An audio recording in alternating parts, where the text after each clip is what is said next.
Hello again everyone from Tokyo, Japan, and welcome back to Japan Vintage Camera. I'm coming to you again from indoors today, not because I really want to be indoors. The temperature outside today is not so bad, quite comfortable for this time of December. However, the air outside is incredibly bad today. There's a lot of air pollution, a lot of smog, and looking out my window here, the city looks a lot like Los Angeles used to look back in the late 1970s or early 1980s. And it's bad enough that it's kind of irritating my eyes a little bit. And not really a good day to be outside. We don't usually get many days like this in Tokyo each year. Tokyo is a surprisingly clean city with very little in the way of the factories or industry, which it used to have. And normally winter is the clearest time of year, or this season is the clearest time, and the best time of year to get a view of Mount Fuji from the middle of the city. In the summer and the warmer months, we have a lot of haze, which comes from the ocean and Tokyo Bay, so visibility isn't so great. But in the wintertime, it's usually very great. But also in the wintertime, we sometimes get this pollution, which is blown this way from off the mainland. And it's quite a bit worse there than it gets here. And as bad as it looks today, I'd much rather be here than at the source of this pollution. But as I said, this is quite an uncommon thing, and probably in a day or two it will be gone and we'll have the typical clear weather, which I really love here at this time of year. So we'll go ahead and get started on the subject of today's video, which is a Canon Demi half-frame 35mm camera. For those of you who are new to my channel, I sell vintage Japanese cameras in my online stores. I have a new online store called japanvintagecamera.com. I also have an Etsy store, and it is also called Japan Vintage Camera, and I have an eBay store as well. So if you're interested in buying a vintage Japanese camera, please visit my stores. I'll post links to my stores in the description below the video. So getting back to our Canon Demi here, this camera was introduced in around 1964, and was Canon's response to the Olympus Pen series, which was produced a number of years earlier and was quite a success. Canon was kind of a latecomer to the half-frame craze. They got into it a little bit after Minolta and a couple of others did. Olympus, of course, was the pioneer in the half-frame format. And this is probably what made Olympus the mainstream company it was, rather than kind of disappearing as some of the other manufacturers of the 1950s did in later years. The Canon Demi series, I think the first one was introduced in 1962 or 1963, so 4 or 5 years after Olympus produced the first pen. And the Demi EE17 with its 30mm f1.7 lens was introduced around the time that the Beatles came to America, which was, I think, 1964. So a rather latecomer, but quite technologically advanced, partially because it entered the market later than the cameras of other makers. It's an interesting camera to look at, and when I look at this camera, the design is very unique compared to other cameras of the time. Rather than the conventional, construction of a camera where you have the body and you have the lens and film chamber and viewfinder and such on the top. You see that all here. But the construction of the camera is kind of turned sideways. And rather than having a body with a top cover and a bottom cover and the lens on the front, instead you have kind of a solid section in the middle of the camera with a cover on the front and a cover on the back. And I'm not sure of the logic behind this, if it was what practical reason there was for it. I suppose there's a good aesthetic reason, because it is an attractive camera and it feels really good in the hand. And if I were to look at even looking at it right now, it seems to have a very interesting and pleasing design.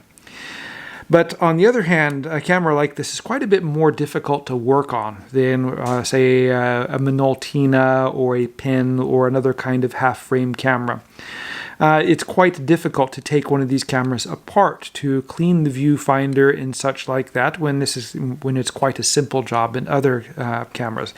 And for that reason, I usually avoid these. I don't buy many of these, and I don't resell many of them, hardly ever, because I can't really do much in the way of refurbishing or overhauling these with the equipment I have.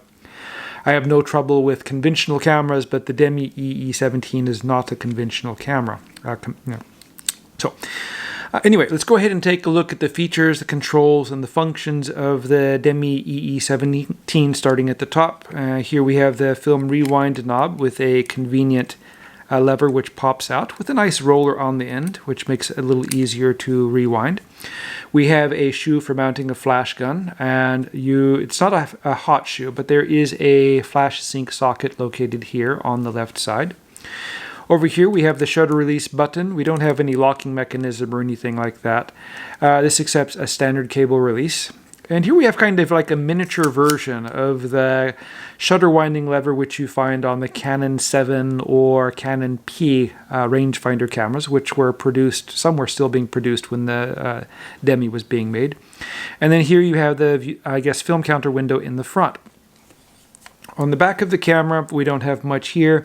We just have the viewfinder window, and quite large considering that this is just a half-frame format camera. Going to the bottom here, we have a battery cap, which you can remove with a coin. This camera, like other cameras of its era, was designed to use a 1.3 volt MR9 mercury battery or 625 mercury battery, depending on where you live. They called it different things in different places. The mercury batteries are no longer produced, but you can use a more modern PX 625 alkaline battery that will fit right in. You can also use an LR44 battery with an adapter. There are two kinds of adapters. One is just a simple metal spacer, which allows you to put in the battery and get a contact between both poles. The better version has a diode in it, which will step down the voltage from the 1.5 volt LR44 standard to the 1.3 volts, which these cameras work best with.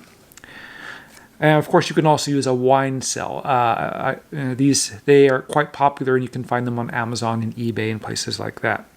Over here, we have a dial which you would use to set the film speed setting to match what you have loaded in the camera.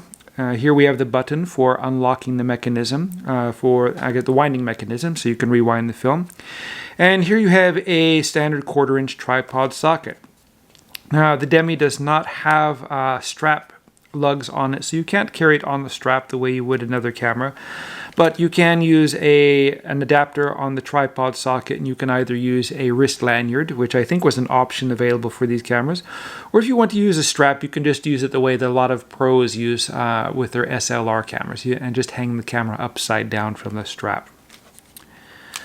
Up here we have the viewfinder window and the light meter window.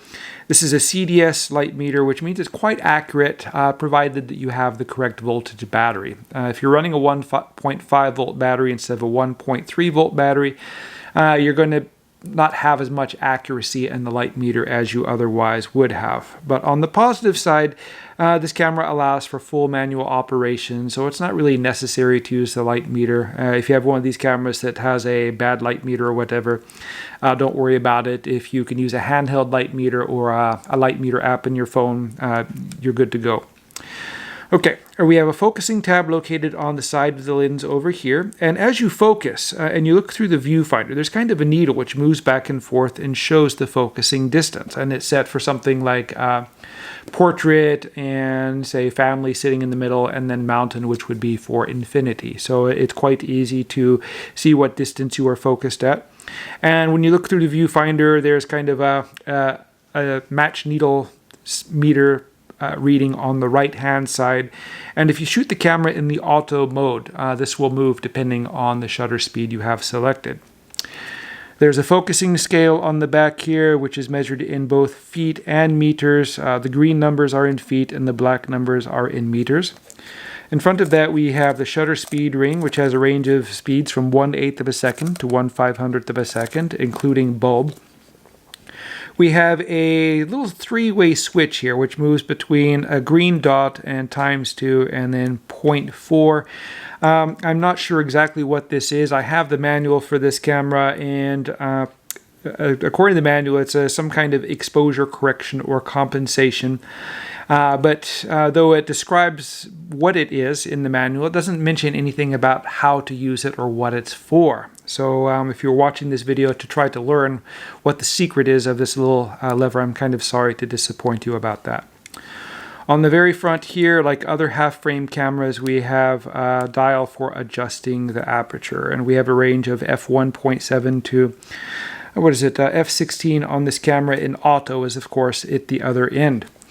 Like other Canon cameras or automatic cameras or semi-automatic cameras, the auto feature in this turns this camera into shutter priority automatic. So what you do is you select a shutter speed and the camera will automatically select the best aperture for that particular speed.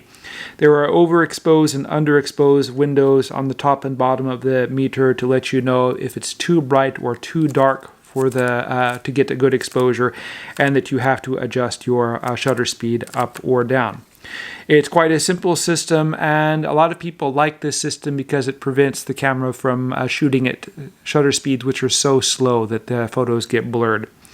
So for most people, about the slowest shutter speed you can operate and hold it still is usually, say, 1/30th or 1/60th of a second. And on some cameras which have aperture priority automatic, if you get a Yashica camera and you take a shot at night at, say, aperture f8 or whatever, the shutter will open. It will stay open for more than a minute or however long it takes to get a good exposure. And there's no way you're going to be able to hold the camera steady for that amount of time. And a lot of the exposures are quite slow, say 1/8 of a second, 1/2 of a second, or 1 second. So unless you kind of waste a shot when you are trying to get an exposure in low light because of the shaking. With one of these cameras, you can just simply set it to the lowest shutter speed that you feel comfortable without getting any blur. So that is the one advantage to the shutter priority system. So loading the film in one of these cameras is very typical to other cameras. Simply pop open the door. You notice this has a really big cover in the back. I kind of like this design in this way in that it doesn't require light seals except for a small seal which goes around the viewfinder window. One of the great problems with these old cameras is the foam rubber which they used for light seals tends to dry rot over time. Dry rot or turn to glue. It's better when it turns to glue because at least it stays put. When it dry rots, it tends to travel all around inside the camera and gum up everything, and it's kind of hard to clean out. This camera doesn't have the light seals. Ricoh made a similar camera, or a camera with the same construction, I guess like the GX500 or something like that, and it looks like this, but it has these god-awful giant seals on the top, and you open up these cameras sometimes and they're just full of black gook and dust and stuff everywhere. So we don't have that problem with this camera. Loading the film is quite simple. There's a cutout on the bottom of the camera here which allows you to slide in your film cartridge. Once it's slid in, pull the film leader out over the window here and feed it into the take-up spool. There's an arrow here pointing which way to wind the film. So just feed the end of the film into one of the slots here, turn it this way until the film is pulled out, and the holes on the film are lined up with these teeth on this take-up spool. And then wind the camera and fire the shutter a couple of times, and then close the back door and simply wind and fire a couple of more times till the number 1 is showing and the camera is ready to go. So that's it with my review or explanation of the Canon Demi EE17. Once again, I'll have this camera for sale shortly in my online stores. I plan to be posting more videos about more cameras shortly. If you'd like to see these, please subscribe. And if you like the video, please like it. Thank you very much for watching, and I hope you tune in again soon.